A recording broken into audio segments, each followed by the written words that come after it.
Hello and welcome back to another day in the arena. It's me, it's CGB, and today in the arena we are checking out Andre Strosky's Gruul aggro list.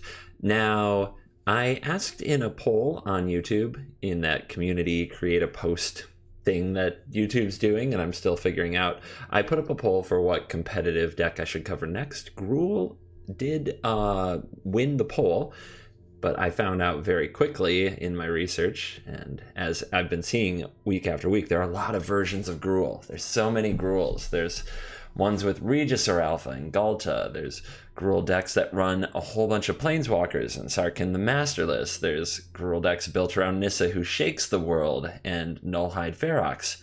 And then there's this deck, which I found on Twitter, courtesy of Andre Strosky, a longtime Magic Pro player who finished in the top 4 of the Mythic Invitational, claims that this is a deck that could show up at the next Mythic Championship, which is happening next weekend at the time I'm recording this, probably only a few days after you're watching this. And yeah, it's a funky Gruul list as well. So some of the commonalities that we've seen across many Gruul lists are Llanowar Elves, Paradise Druid, Thorn Lieutenant's an interesting one. It's good against red and it's good against Teferi Time Raveler. A lot of people do prefer Growth Chamber Guardian for that value, but Thorn Lieutenant certainly made its presence known here and there. There's exactly one Legion Warboss, although there's more in the sideboard, to go with Gruul Spellbreaker, and here's where the interesting stuff starts happening. 4 copies of Domri, Anarch of Bolas. 4 copies. That says you want this card all the time, and despite being legendary and having diminishing returns. And then I think if you're using 4 copies of this, the fight mechanic had better be very good in your deck. Well, have a look. Ripjaw Raptor loves to fight. But there it is. Awesome against red. Not great against Teferi Time Raveler. The rest of the deck, I think, has to carry the load against that card. Then we have the Nullhide Ferox. Hexproof, 6/6, 4 mana. This card is another nice beastie to fight with. So 4 copies of that. The problem with Nullhide is you can't play non-creature spells, and that's where the deck gets kind of crazy. Because right on top of it, we have 2 copies of Nissa, who shakes the frickin' world, and 2 copies of the Immortal Sun, which is in here with a 6 Planeswalkers. So it's attacking from multiple angles, and sure, I think the idea is if you play the Immortal Sun and pump all your creatures, you just win with it, and you don't need your Planeswalkers anymore. And this also still anthems your creatures even with the sun out. This doubles your mana even with the sun out, although the best mana sink you really have is the Thorn Lieutenant. And it does make haste creatures, so by the time you play this, you've already made 2 creatures with Nissa. And I think that that's part of the appeal, is that that should be enough. But probably the big shining elephant or dinosaur in the room is Charging Monstrosaur. 4 copies of this uncommon limited specialist. This beastie, rainbow feathers and all. Are we a meme or are we a competitor? Well, Charging Monstrosaur is probably the best it's ever been. Being able to come down for 5 mana and immediately attack with haste means it walks right over there and crushes Planeswalkers, smashes them. And that's pretty much a requirement for large creatures, is they have to be decent against cards like Teferi, Hero of Dominaria, and Teferi Time Raveler. Nullhide Ferox and Charging Monstrosaur check those boxes. Ripjaw Raptor does not, but I think that you're allowed to hedge a little because mono red is so dang popular. So that's what you're doing here. And it is a little bit of card advantage when combined with the Domri. The sideboard has some Shocks, some Lava Coils, some Harpooners, 3 Legion Warboss, 2 Thrashing Brontodon, 2 Experimental Frenzy, and a Vivian Reed. I'm really interested to see what happens with Experimental Frenzy in a deck like this, as it's been a long time since I played kind of a Gruul deck with some top-end beasties and run Experimental Frenzy. In fact, I don't think I've ever really done that. So just a reminder, as I go out and play the games, this is more of the curious CGB. There's a lot of things here I am not quite sure what we're doing with, but I got the deck and I got the sideboard guide off Twitter, and if you are going to try net decking now and then, as I often do, and I still think most people should occasionally net deck. If you find that it feels dirty and horrible, you don't have to do it. But I think that net decking is good just to keep an eye on what's going on around you and learn things. I think it's an important part of the game. So I know that's not always a popular opinion. You're welcome to disagree. I won't be mad at you. I get that it's not for everyone. But for me, I net deck it every now and then to stay on top of what's going on in Standard, and I'm finding more and more that I use Twitter. Twitter seems to be the place to get the new technology as soon as it's new, whereas the websites, the articles, the MTG Goldfish, all those things, well, it can be a little bit behind the meta. By the time that the deck wins the tournament, it's already old news if it was on Twitter 4 days prior. So anyway, follow Andre Strosky on Twitter. That's where I got this deck, and I'm going to be playing it in kind of a curious mode to see how these things work. I'm not presenting it as an expert. I'm presenting it as a curious Magic player like many of you. Let's go play some matches and see how it goes. Are you ready for battle? So this deck really wants the curve of mana accelerant into monstery thing. Got the accelerant, got a little removal, got the monstery things. Let's roll.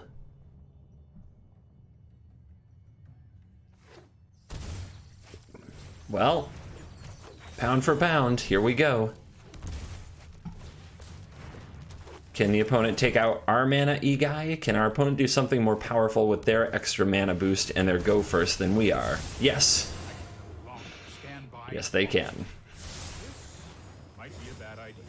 So this is going to be one of those games that is so heavily tilted by who was on the play that it's hard to say if we can ever really know how it would have gone if we were on the play instead. We're going to keep trying to win, of course, but when you have Teferi Time Raveler on 2 to bounce my mana accelerant and leave me with nothing and draw them an extra card, it's almost not a game.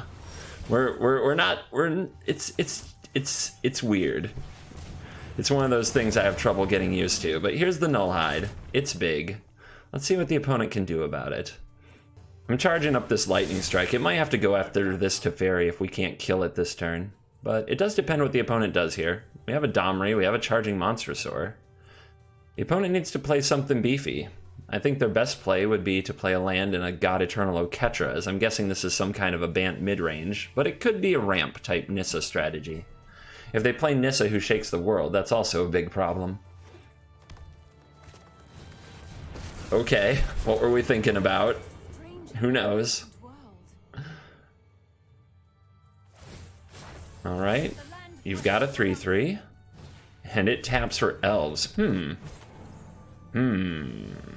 Interesting.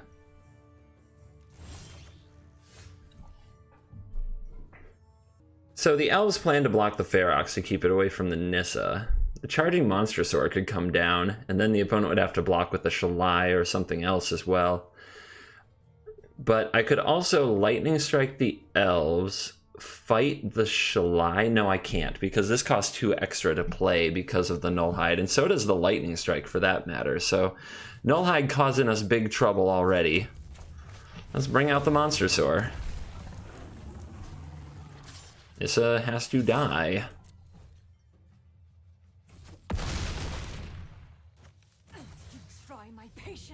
Yep, you're going to have a ton of mana. The Shalai can pump things a ton of times. And this game all came down to who went first, unfortunately. One of those spiral games I don't think you can do much about.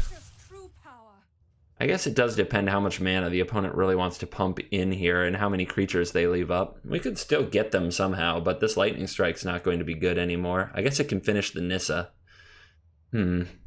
1, 2, 1, 2, 1, 2, 3, 1, 3. So we can play this, use it for mana to Lightning Strike down the Nissa through the Ferox. At least we have that about to go right for us. Well then, nothing goes right for us. Goodness gracious. We also can't, by the way, get rid of the Nissa or without getting rid of the Shalai first. Alright, they bounced our Ferox, which lets us use some spells.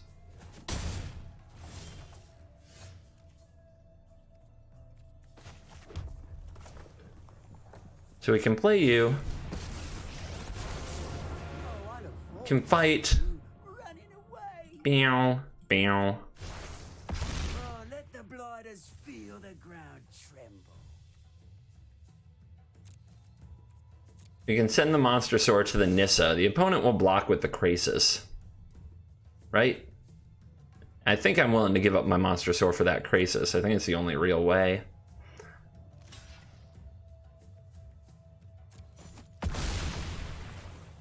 And then we strike you. And then we see what our opponent plays next.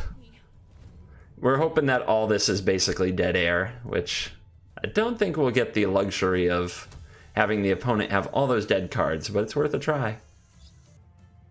What are we doing? Devising all the means of my demise.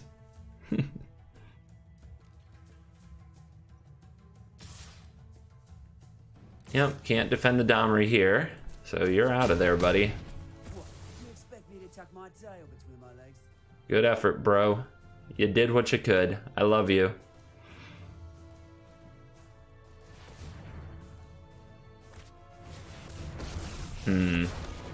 Not good. The virtue of this world. Harness the elements. Wow, what a redundant hand. Even a thought erasure wouldn't be good there. I think we can pack this one in. That wasn't much of a game. Of course, all it was is who went first, unfortunately. Sometimes Magic is like that. Alright. What does Strosky say for this particular matchup? Not a lot. 2 Shock, 3 Lava Coil, 3 War Boss. Alright. And 3 Raptors out, 3 Lieutenants out, and 2 Suns out. Interesting. Although, I guess if you have Nissa in your deck with the Sun, you're saying that the Sun doesn't really affect the Nissa, so that makes sense. The Raptors, yeah, just another thing to get bounced by Teferi. Thorn Lieutenant, it's really there for early beatdown. We can do better than that. The War Boss is a bit of an upgrade there. Lava Coils for the Shalais, and Tristanis also seem to join this party, things like that. So I can see it. I don't really know what there would be to Brontodon unless they bring in Ixalan's Binding, which has become pretty popular. So we're going to keep an eye out for how many Ixalan's Bindings they have in Game 2. And then we might want Vivian and Thrashing Brontodon if we see that. Crawl Harpooner, no, it doesn't really match up good with Shalai unless something's already dead. And since they're trying to play one really early, I can see why that wouldn't count. We're also going to watch if they bring in a ton of Lyras, because that might be a good reason to also have a Vivian Reed, a Crawl Harpooner, things like that. On the play, I do actually think a Vivian Reed makes some sense. The opponent had plenty of blockers for a Ferox, so I'm actually going to try a Vivian Reed since we saw 2 Shalais and Hydroid Krasis. I think I'm going to give Vivian Reed a shot on the play. On the draw, it may be too slow. So, slight diversion from the sideboard guide, but I think it's warranted. Now, hopefully we have as good a hand as we had last game now that we're on the play, and we can see how things would go differently, just getting to have that Monster Sword and that Ferox a turn sooner. Wow. This is heartbreaking. Okay. Not a great hand, no accelerant. I'll keep the Domri. It can accelerate me into a Nissa with 1 more land off the top, but this hand is slow. And it's probably going to get absolutely rolled, to be honest. At least we have a target for that Lava Coil.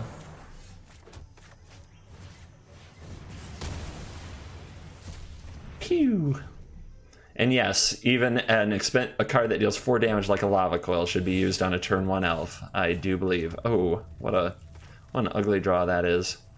Well, let's run you out there because I think the upside of a Nissa, if we draw the land, is worth it, as she can run over this game. And we didn't get there. That's so frustrating.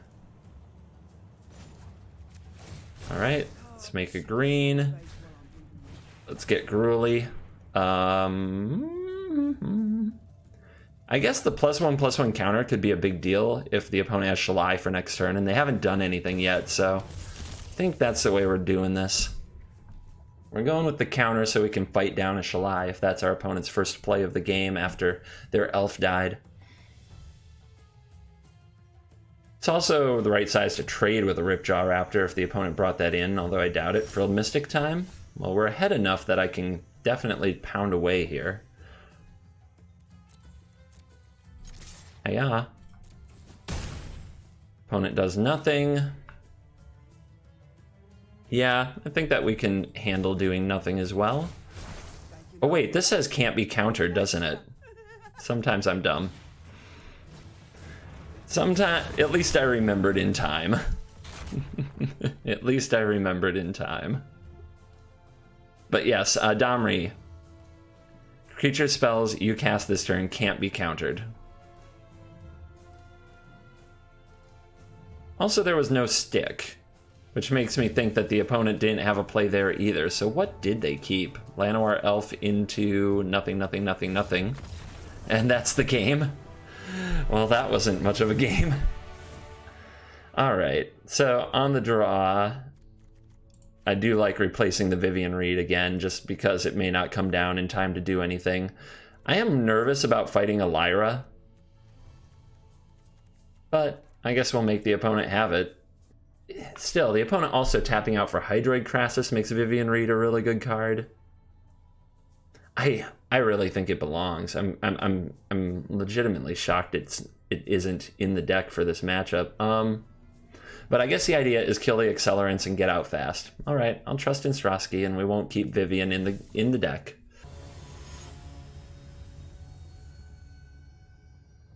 Acceleration Legion Warboss, 5 lands. I think I should try to do better. That's not a lot better, but we're on the draw, so having a flurry of removal spells could keep the opponent from doing their accelerated things. Oof. Alright. Hand is not very flexible. Our cards will have to line up somewhat perfectly, and Paradise Druid certainly isn't what we were hoping to play against. Sad Gruul day. Alright. That's something I can at least kill. The opponent doesn't attack. I could play out the Warboss, but it wouldn't do anything. And the opponent shows they're missing a land drop. So getting rid of that Druid seems good. Elf. Let's see what we draw.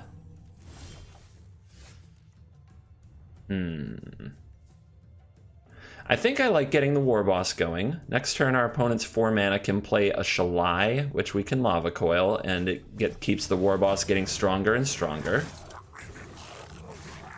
Building up our Horde. Plus, if we draw a land, we can play Domri into Lava Coil. So let's see what happens. Paradise Druid. Okay, where's my Goblin Chain Whirler when I need it? And a Baffling End. Rude.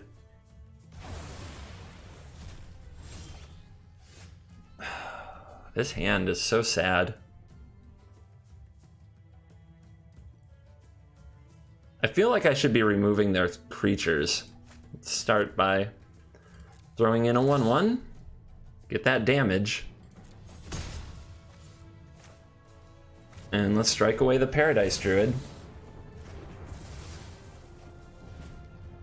I don't think that running out the Domri there is very good. I mean, we could leave a 1/1 back, but if they can remove it with a Baffling End, they can attack down the Domri. And now here's Nissa.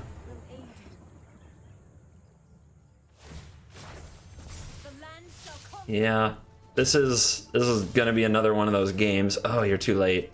All right, 2 life. I guess we can kill off the Hallowed Fountain, block the next thing, try to constrict our opponent on lands. I mean, they'll have plenty of mana, but we could try to shoot down all their lands. Or we could just play a Nullhide and they don't have good attacks. But once we play the Nullhide, we can't really play the Domri or the Lava Coil anytime soon, so let's go this way. You want hostile? You got it. Oh, have at it, boys. Get you out of there.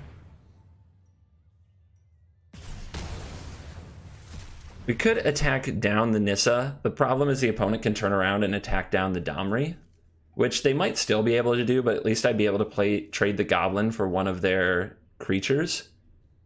So I'm going to make the opponent figure this part out, and hopefully they stay mana constrained, because if we can kill their last forest, the Nissa effect isn't very good. Of course, even here, they can get a pretty good Hydroid Crisis. Be wary of the ground you walk on. But if they use their elves for mana, the Domri lives. If the Domri lives, a Nullhide can fight their breeding pool.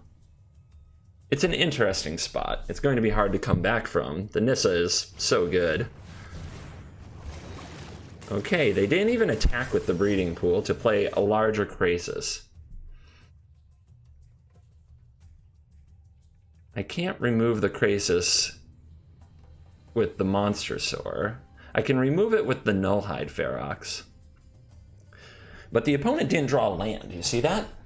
They didn't even draw the land. So I think that the play now is going to be to send out the Nullhide. And here's the creature I control, and here's what you control. That's the sound of a stampede coming straight. And now the opponent can attack down the Domri, which will suck for me, but they leave themselves pretty undefended. They top deck the forest. All right, game is afoot.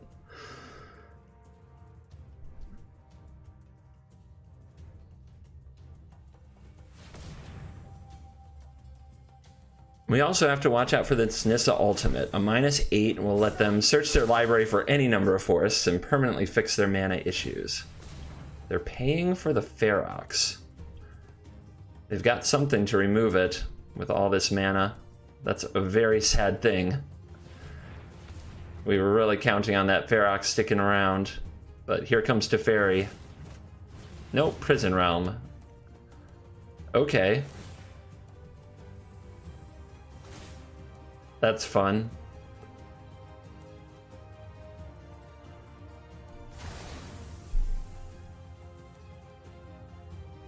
We'll need a land off the top for our Charging Monster Sword to do something of worth. And if we don't get it, we're in huge trouble. I guess the opponent also tapped all their stuff, so a removal spell for the forest would do. There's the land. Yeah, this is the only real play. Keep this from ultimating. I will endure. Down to 3. 1, 2, 3, 4, 5, 6 mana still from these little critters.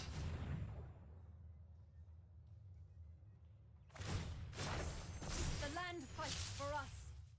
I sincerely feel this match is all about who won that very first die roll, which is one of the frustrating things in kind of the snowbally nature of Standard that relies on Planeswalkers and mana acceleration. Just winning the die roll in a matchup like this where both players have Llanowar Elves and cards like Nissa is such a huge advantage that few other things even seem to matter. It doesn't really feel like my decisions matter very much. That's interesting. Can you kill me? 1, 2, 3, 4, 5, 6, 7, 8. Yeah, you got me. All right, there you go. But like I'm saying, it felt like there weren't many interesting decisions in that game, to be honest. And it's a frustrating way that it's going right now, but we just kind of endure, right?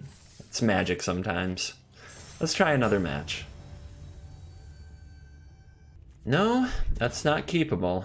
This is. We can try this hand. And let's see, that's a very quick Spellbreaker to go. I'm not sure how good the Spellbreaker is in this matchup in the dark, but it's such a strong card in general. I'll definitely keep it here.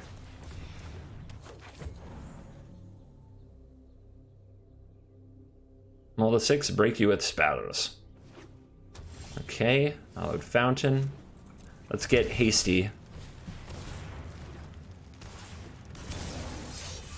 Just start the clock. If the opponent's going to Thought Erasure us, we're going to punch them in the face for it. That's how Gruul rolls. And there you go. Same story, different game. They should probably take the Domri, and they do. Domri boosting up all my creatures is a big problem. I also don't know if this is the version of the deck with Kaya's Wrath, but we're going to beat them down as fast as we can anyway, and not think too much. As our hand is super mana deprived, is now extra weak after the Domri's gone, and is on a Mold 6, so we just have to try to get there. That's not good. That's about the worst thing that could have happened. This forest is not the worst thing that could happen. We get to play a Ripjaw Raptor. But it's so bad against both Teferis that I'm not even enthused about it. Looks like it's just going to be sad Ripjaw Raptor. Hero Precinct 1. Well, if that's your only play, I'm happy, but if you go land anything else, I'm frustrated. Land. Something else. Tyrant Scorn takes out the Llanowar Elf. It's interesting. Well, they know about this Lightning Strike, but I guess I'll see if they want to block with the hero. If they double block the Thorn Lieutenant, I can take out one to kill the other. Let's see what they do.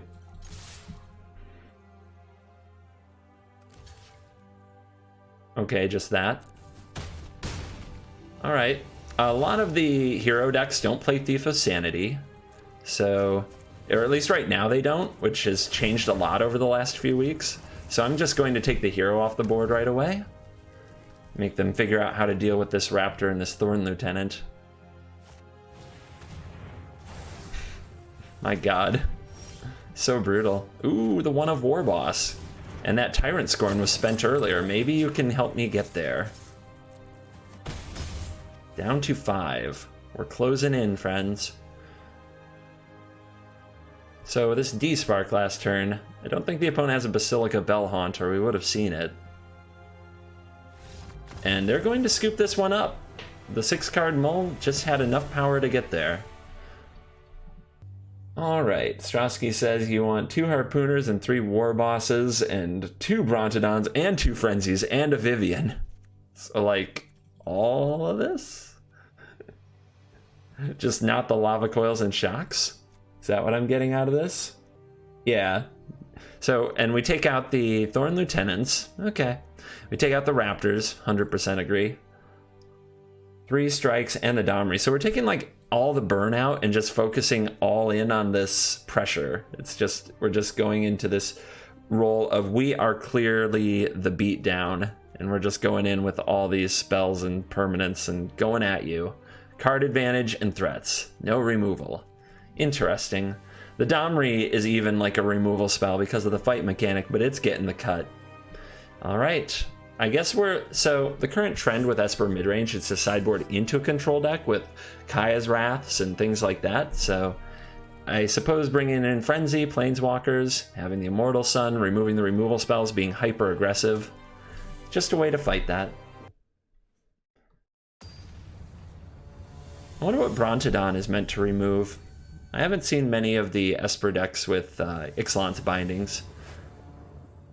Brontodon can remove Search for Iskanta. Let's see. Do we keep that? It's a little bit slow, right? I should probably be thinking that I need to mulligan, because even if we draw the 3rd land, we'd need 2 more lands to cast our 5-drops. And we don't have an accelerant, so yeah, I'm going to try to do better. Okay. So this hand is hit a land in the top 3 cards, and we're golden. Yeah, it's a land. I wish it were a mountain, but we're going to rely on Paradise Druid to help us out. We are we're potentially dead to Thought Erasure on Paradise Druid here. But there isn't a Thought Erasure this time. Ooh, the mountain off the top as well. Must be my birthday. Let's go.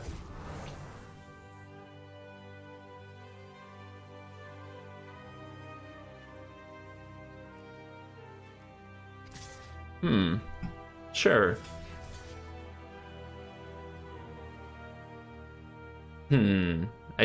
So it seems like the opponent really doesn't think I'll make this trade, or somehow they're fine with it.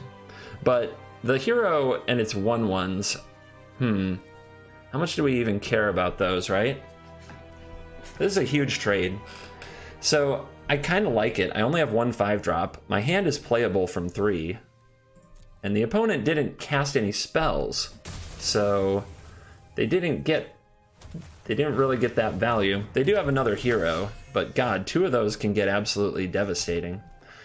So here's a good choice. I'm trying to decide if we want to have the Spellbreaker on the battlefield, which can get Tyrant Scorned, or the Thrashing Brontodon, which gets Tyrant Scorned. The Brontodon must have some other value here, although I'm not really sure what kind of enchantment we might even encounter, but I'm going to try it out with the Spellbreaker. And I want to get my damage in because I feel it's going to die. So we're going to go straight face. If the Spellbreaker lives, next turn we have Domri to fight with the hero, which can be very good. And remember, the Spellbreaker has hexproof on our turn, so they have to kill it now, and they do. Down to 2 cards left, but that would have been even worse if our opponent had 2 heroes, so I'm still pretty happy with our play earlier. Let's go give Thrashing Brontodon a crack at this. And does the opponent have just snap off another Tyrant Scorn here? 5 mana, and no Teferi either. What is happening? I think we slam the Monstrosaur and get it desparked so that Frenzy can be better. Okay. Let's see, if the opponent can make another token, I guess they can block up on the Bronto, but I still think we're trying to be the aggressor, so let's get in there. If they end up trading their hero and a token for the Bronto, we're happy, and they're chump blocking. It's a pretty big sign of weakness for their hand. I mean, they might be sitting on a 6-mana Planeswalker. No, they're not. They would have played it. Okay, what is going on? Immortal Sun off the top. Let's try out Domri. Maybe there's a Dovin's Veto in their hand that they're slow rolling or not finding a target for. No? Alright, I'm going to try attacking. If there's a Settle the Wreckage, I feel so silly. No. Not sure what's going on with our opponent on this game, but let's fight off your hero. And we'll use the Monstrosaur, because they clearly don't have a D-Spark, but they clearly have nothing, like, I'm not sure what's going on. Just a Flood, I guess. 3-spell Flood. I would love to know. I mean, were there sideboard cards in their hand that didn't line up well? What happened?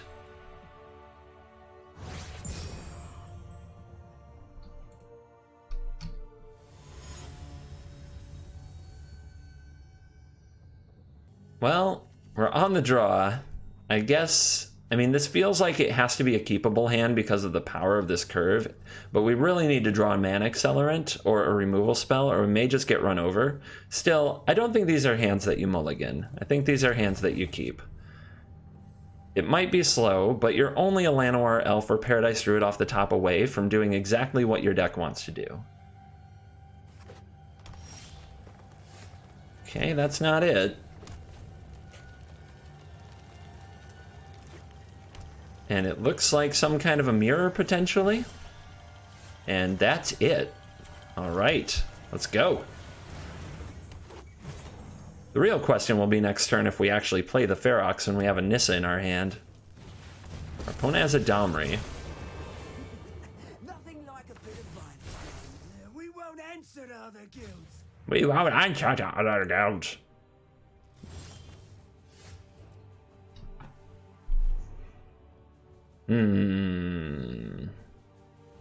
I think I can just kill this Domri.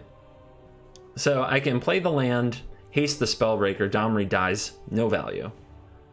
It's pretty good. We can also play a War Boss, get the Domri to 1, but it still makes mana next turn, which can play an early Nissa. I think that the play line with the Spellbreaker gets us far enough ahead, and even if the opponent kills our Paradise Druid after it's tapped, we still have plays like our own Domri and War Boss. And if the opponent's using their mana to kill our Druid, I think we're reasonably happy about that. What's bad is if our opponent has a giant monster, but we can answer with our own giant monster. You haven't seen the last of me. So Domri down.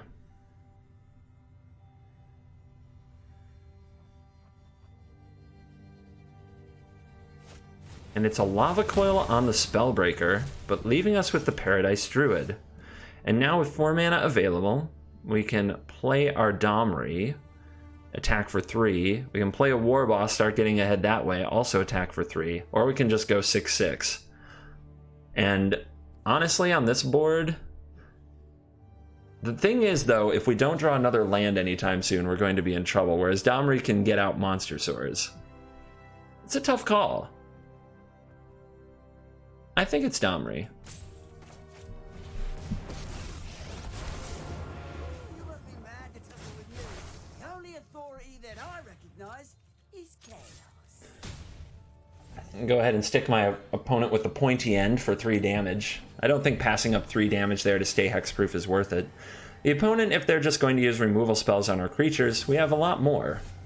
Alright, opponent passes with 4 mana open. Wish you could see your face when Not sure what that means other than they have a bunch of 5-drops in their hand. But yeah, I think we want to play some 5-drops while we can. How about Nissa? Well, I think that Nissa's awkward here. I want to double my mana, but I don't actually want to make the 3/3. If the opponent has a lightning strike for it, that's pretty bad. But do they have a lightning strike? Probably not, or they would have used it on the Paradise Druid. How about we animate the Rootbound Crag? The Rootbound Crag isn't a forest, so we'll still have 5-6 mana next turn, even if it dies. Also, we're kind of hiding the technology of the deck in charging Monstersaur and Nullhide Ferox and looking like the Planeswalker version. And since this is game 1, that may lead to some difficult sideboard choices for the opponent if they can't figure out exactly what kind of deck we're playing. Right now, we look like we're all about them walkers. Okay, you took the whole turn. What do you have? Opponents are being very mysterious with their hands this game. I'm really having a hard time getting any kind of read for what's going on. Another Domri. no peace. Okay, We won't answer to other guilds. what do you do with it? There's the Lava Coil. Okay, there was a removal spell. He's kind of right about something almost sorta. Let's make some green. Let's make huge mana here and see how much damage we can do to face. There's red. Entire life. So we can definitely play this super hasty Monstersaur. That's pretty sweet. 6, 10, that's 13. Yep, that's game.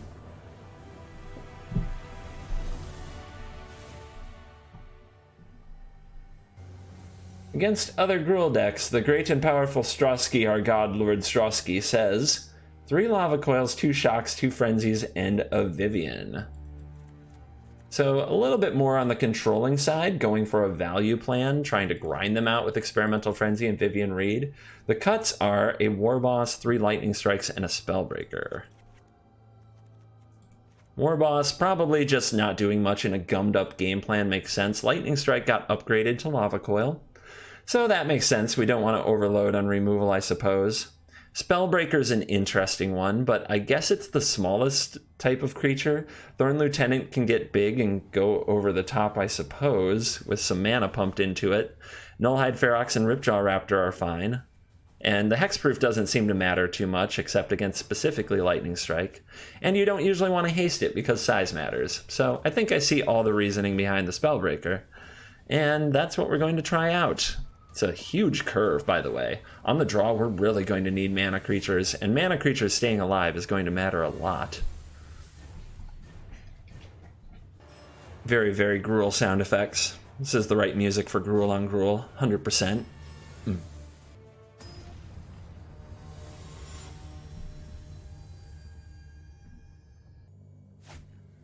Well, Double Shock can slow the opponent down. This is Mana Acceleration, and this is Nissa. Let's try it. Those shocks have to hit those elves, but on the draw, that's pretty much exactly where you need to be. Just don't let the opponent get their elf plan going. Ooh, that's not a forest.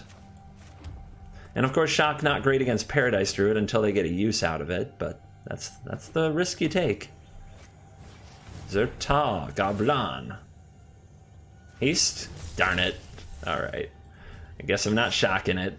Good choice by the opponent not to haste that creature. Size matters a lot in the matchup. So let's play this Llanowar Elf and see if the opponent has a removal for it, or if we get a nice early Nullhide Domri or something like that. Oh yeah, I'm not blocking. You got me. I took 3. Spell to the Breaka. Our opponent kept them in. So I think I have to go for size. I would love to take the time to play this Domri and plus it, and maybe we could double shock this, but then Domri gets attacked. Oh, maybe that's not terrible. I have all these non-creature spells and a Nullhide Ferox, for God's sake. I actually think I do have to make this play. So here's Domri. If the opponent has another haste creature, we're going to regret this. But I guess we have to get these out of our hand, because once it's Ferox time, these don't matter anymore. Also, this version of Gruul and the way our opponent sideboarded, these shocks look pretty bad, don't they? Lightning Strike would have been a lot better. So maybe we have to audible some of these sideboard plans. Our opponent kept in like these critters, which are on the smaller end of the spectrum, but are still too big for shock.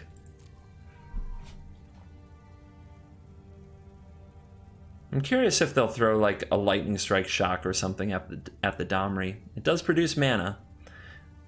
They could also kill the elves, but if they don't kill the Domri, it's not like they made a big difference. Direfleet Daredevil for a shock. Okay, let's see what you do with it.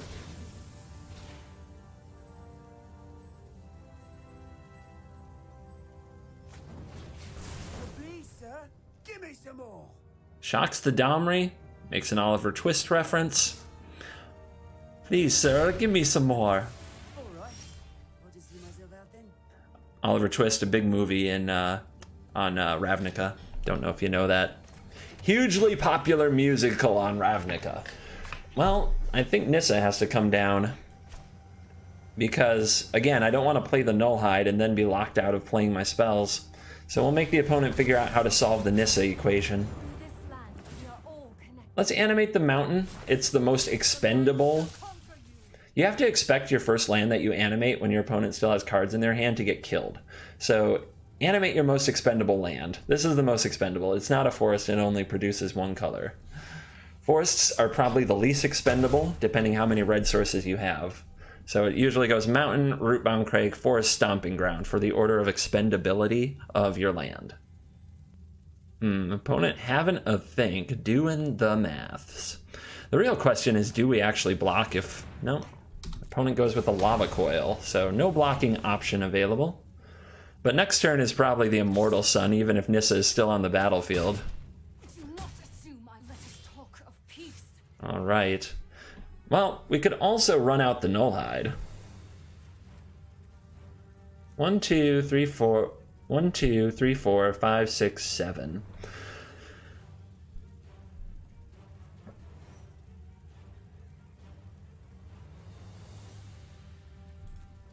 Yeah, so... I don't know about the Immortal Sun here. I think that just getting the Nullhides down with our opponent stuck at 3 mana is really good. So let's...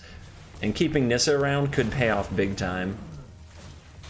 So, expendable Rootbound Crag or expendable Forest. It's our only thing that makes 2 mana anymore. So I think it's got to be a Crag, even though I don't need double red in the deck. That's one of the things I have to get used to. So I'm not playing Rekindling Phoenix. I don't need double red in the deck. We'll back this elf to block something. This has Vigilance, so I don't think that's necessary. But yeah, I got so used to playing Gruul with Skargan Hellkite and Rekindling Phoenix, this deck only needs 1 red mana to be fine.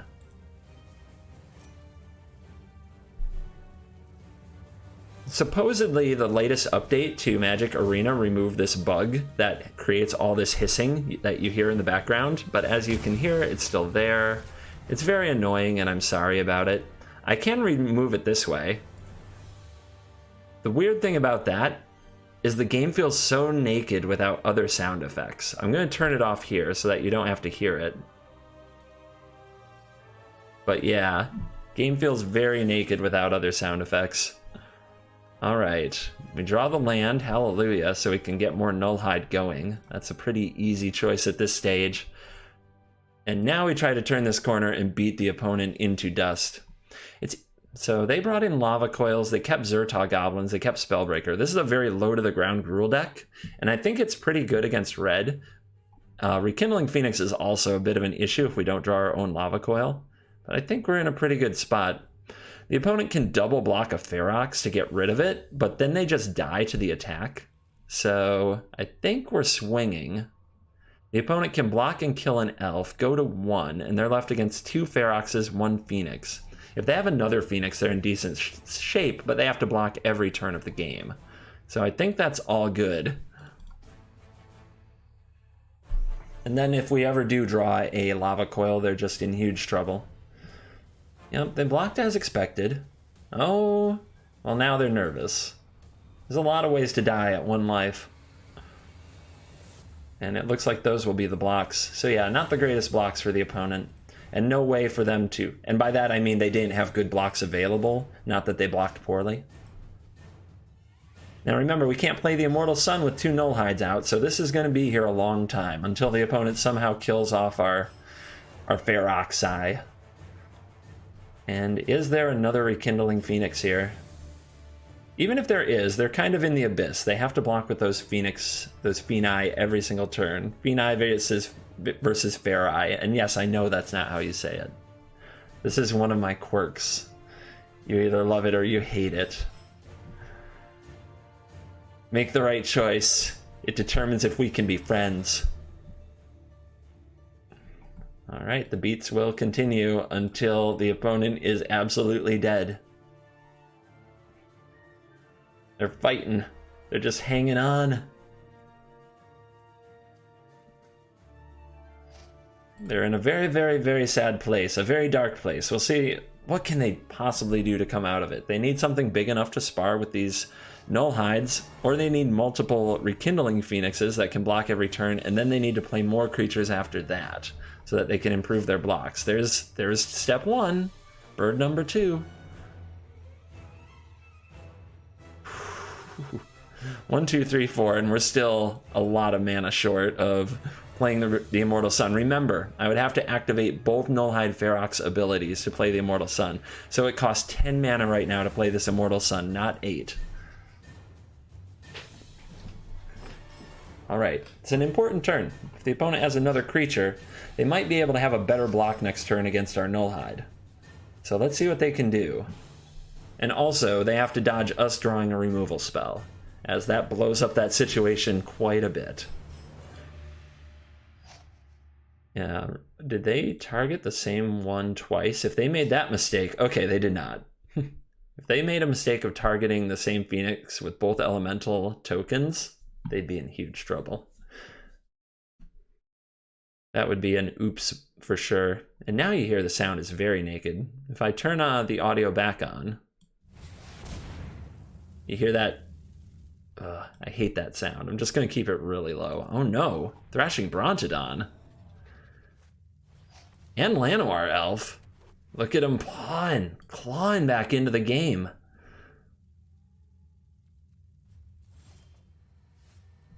Oh, what do you do? We can pay the mana to make this. We can pay the mana to play this Domri, and we can minus it to fight something. Also, these would both go to 7/6s, but that's not a big deal right now. If we fight one of the Phoenixes and turn it into an egg, that's something. But what if we attack with these? The opponent will double block 1. Oh, we don't really want that either, because the 4 toughness and the 3 toughness, it would only kill one of them. Alright, so we gotta do this first. But we can fight afterwards and possibly take out an egg. We don't have to fight before combat. So here's Domri. Nothing like a bit of violence. Here they come. If the opponent double blocks one, we kill 2 things. One Phoenix is probably going to die from a fight from the Domri no matter what. And here comes a Thrasher. This did not attack. I think the opponent thinks it did, and they're trying to trade with the Llanowar Elf, but this was tapped for mana. We played the Domri with this. Maybe we can draw a little line for the opponent, let them know. I used it for mana. It's not unblockable. You're not dying. Plus, we want to get the Brontodon gone before we play the Immortal Sun, so this is going to work out.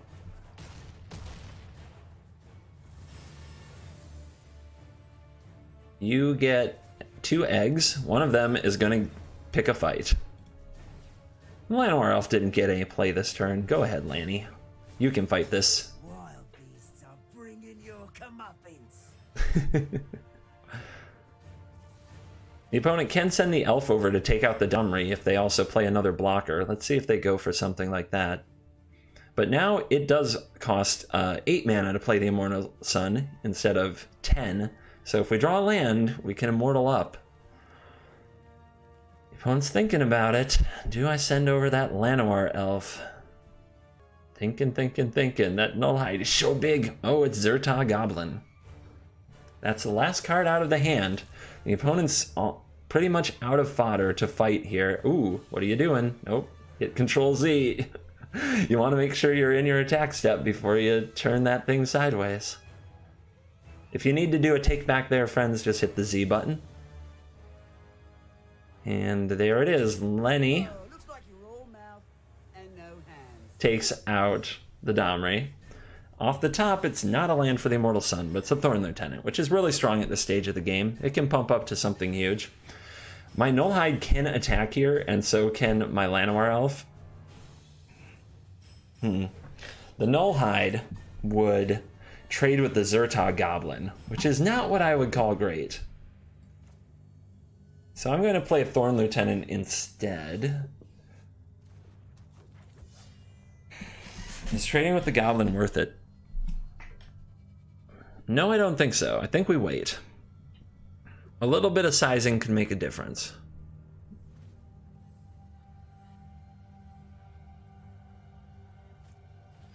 Ooh, Growth Chamber Guardian. Our opponent will be able to create a lot of beef for the board. That's a big deal. That's a good top deck from them. They are fighting to stay in this one, and you gotta give them a lot of credit. A lot of credit. Alright. Anybody attacking? Thinking about it. They do have to turn the corner as quickly as they can. It might be time. And yeah, the bird's going in. The bird's going in. The bird is going in. Lava coil off the top. Oh my.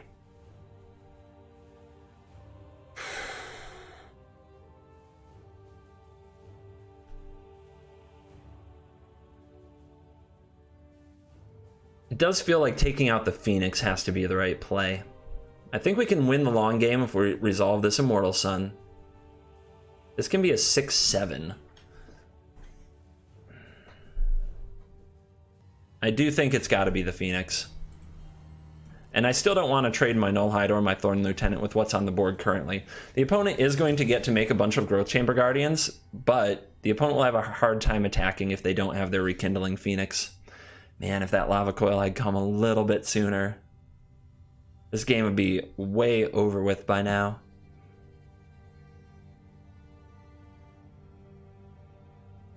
I am sorry for the fidgeting with the audio settings, but that staticky sound, like the timer's always running, just annoys me to no end. I can't express how much. If you get annoyed by those things, feel free to say something in comments. Let me know I'm not alone. Well, they don't have an attack, so they must have drawn a removal. They must be debating whether or not to kill this Thorn Lieutenant. And they have decided it is time to kill this Thorn Lieutenant with a Lava Coil.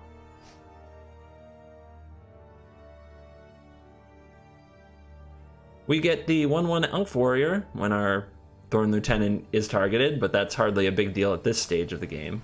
And now the opponent has to decide whether or not to play the Guardian, and they decide to hold it. So Domri. That is strong. We can fight away the Growth Chamber Guardian, but the Zerta Goblin can still block it. And this gives a pump to both of these, so I think that the only thing we're doing this turn is playing Domri and fighting. But that is pretty strong. It can make mana next turn, which can play the Immortal Sun.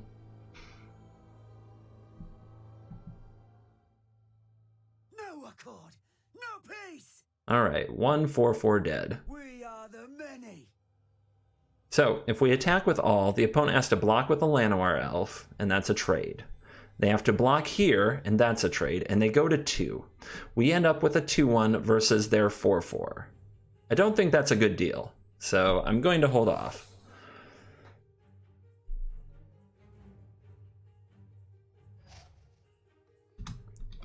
Here comes Guardianness again.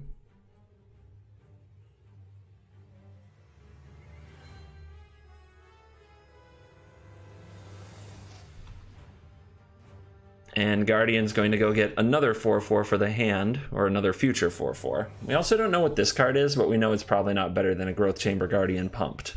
So it's probably not a huge threat.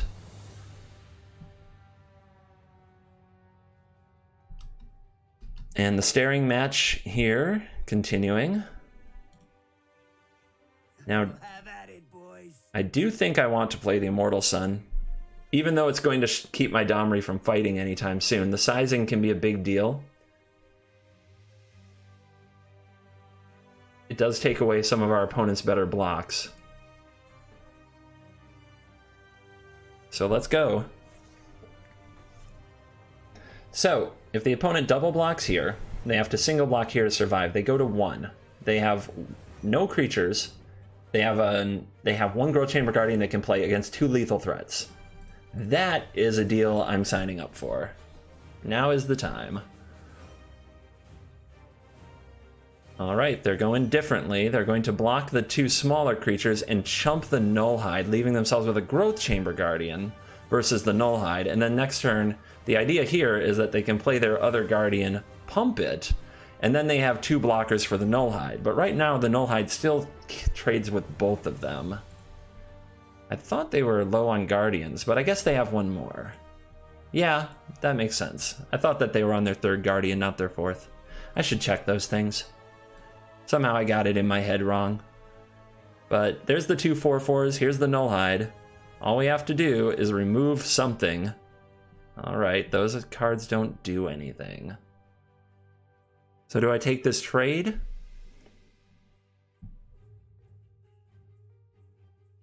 Feels like I do. And rely on the Immortal Sun to get me through. Their last card isn't as good as Growth Chamber Guardian, so it's not something I'm afraid of. So I think getting this trade done is just what has to happen. And then we're just relying on the Immortal Sun drawing 2 cards a turn to get us through.